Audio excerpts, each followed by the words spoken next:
Island of the Eclipse. In the vast expanse of the Pacific, where the blue of the ocean kisses the horizon, there exists a phenomenon that has baffled mariners and scholars alike for centuries. Dubbed the Island of the Eclipse, this enigmatic landmass manifests itself only during the rare alignment of the Sun, Moon, and Earth, cloaked in darkness and mystery. Evelyn Carter, a seasoned marine biologist, had always been captivated by the ocean's secrets. However, one legend, in particular, ensnared her curiosity like no other: the elusive Island of the Eclipse. When an opportunity arose to join an expedition aiming to witness and study the island's next appearance during the upcoming solar eclipse, she seized it without a second thought. As the day of the eclipse approached, Evelyn, along with a crew of seasoned sailors and 2 other scientists, set sail aboard the Nereus, a sturdy vessel equipped for the most challenging oceanic ventures. The air was thick with anticipation as they ventured into the unknown, guided by ancient maritime logs and modern satellite predictions. The eclipse began as a small bite out of the sun, slowly growing until daylight faded into an eerie twilight. It was then, amid the dim celestial light, that a shadow loomed on the horizon. An outline of an island appeared, shrouded in mist and mystery. As the Nereus gently rocked on the swells of the open sea, the atmosphere among the crew was a palpable blend of anticipation and unease. The sky above stretched out in a vast expanse of deep blue, scattered with wisps of clouds that seemed to race across the horizon as if fleeing from an unseen pursuer. The sun, a brilliant orb of fiery gold, hung low in the sky, casting a shimmering path across the water that led to the edge of the world. Dr. Evelyn Carter stood at the bow of the boat, her eyes scanning the horizon where sea met sky. The air was tinged with salt and a faint, inexplicable scent of decay that seemed to rise from the depths of the ocean itself. Every creak of the ship's timbers and slap of the waves against the hull sounded like whispers and warnings from the deep. The crew moved quietly, their usual banter subdued, replaced by hushed conversations and nervous glances. The closer they came to the coordinates where the island was predicted to appear, the more the usual sounds of life at sea seemed to diminish. The seabirds that had followed the ship at the start of their journey had long since turned back, leaving only the sound of the wind and waves in their wake. As the eclipse began, a surreal twilight enveloped the world. The sun's light dimmed as if being slowly extinguished by an unseen hand, casting the ship and its occupants into a shadowy, grayscale realm. The water turned from blue to a deep, ominous gray, and the temperature dropped, sending shivers down Evelyn's spine. The navigation equipment flickered intermittently, the compass spinning lazily before settling in a direction that didn't correspond to any known cardinal point. The radio crackled with static, then fell silent, as if the impending darkness swallowed all means of communication with the outside world. Evelyn's heart beat faster with each moment, her scientific curiosity entwined with a primal, creeping dread. She knew they were on the threshold of the unknown, about to witness a phenomenon that defied explanation and ventured into the realm of ancient fears, fears of what lies hidden in the dark and unknown parts of the world. As the last sliver of the sun vanished, cloaking everything in darkness, a dense fog began to roll in from the sea, enveloping the Nereus in a cold, damp mist. It was in this ghostly twilight that the silhouette of the island first appeared, a dark, foreboding outline that seemed to materialize from nothingness, its presence both a fulfillment of legend and a harbinger of nightmares yet to unfold.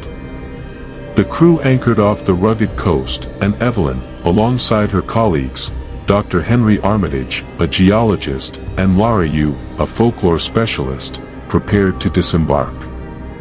They stepped onto the shore, finding the sand black and unusually warm under their feet. The island was dense with twisted vegetation, unlike anything Evelyn had seen. The trees bore no leaves, their branches stretching upwards like pleading hands. As the team ventured deeper, they discovered remnants of what seemed to be a long-lost civilization, stone structures overgrown with dark moss and symbols that resonated with Lara's extensive studies of occult tribes. The symbols speak of a reverence for celestial bodies and a fear of something called the Devourer, Lara explained, her voice a mix of excitement and dread.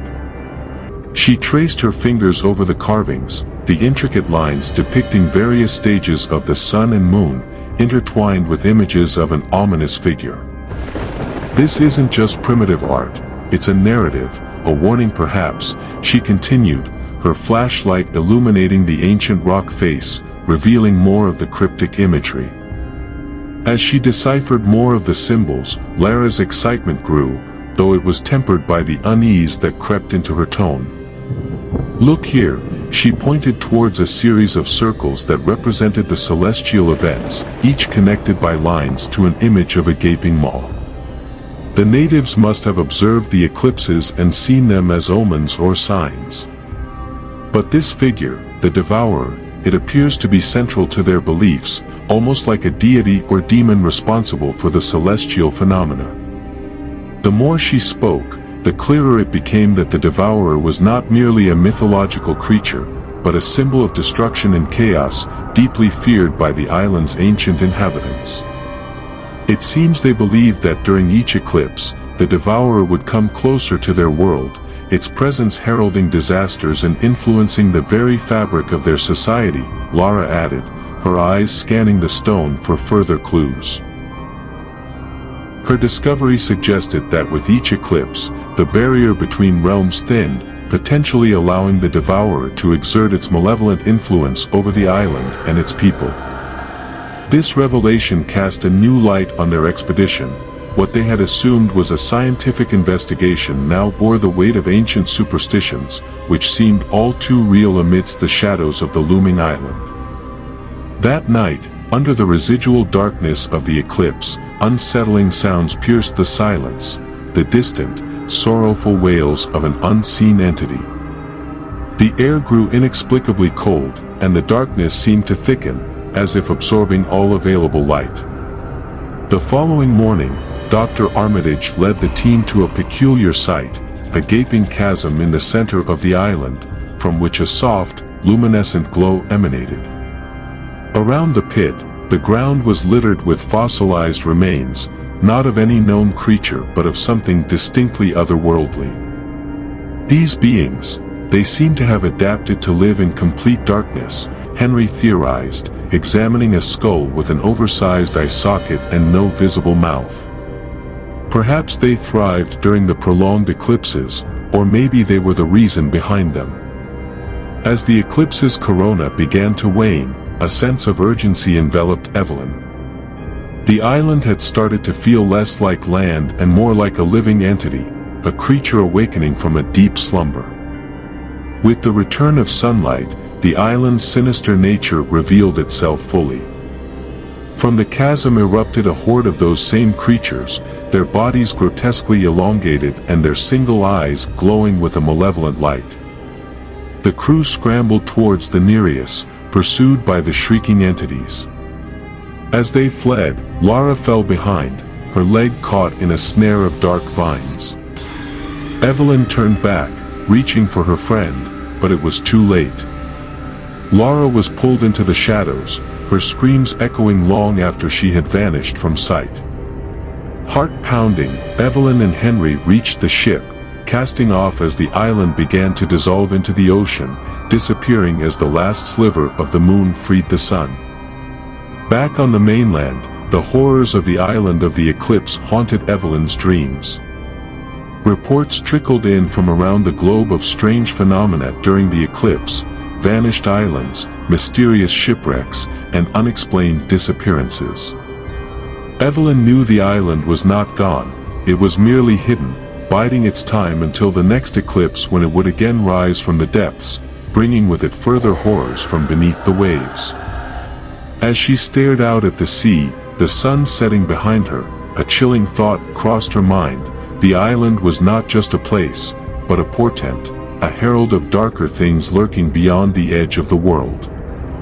And with each eclipse, the boundary thinned, the horrors grew, and the island of the eclipse waited, its dark secrets submerged in the twilight of sun and moon.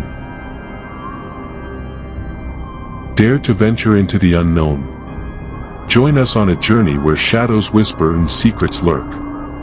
Subscribe now and ring the bell to summon fresh mysteries directly to your screen every few days. Ignore this call, and be warned, an eternal curse awaits those who wander in the dark, unguided. Do you have the courage to face the unknown? Your adventure begins with a click. Welcome to the realm where every notification brings you closer to the abyss. Subscribe, if you dare.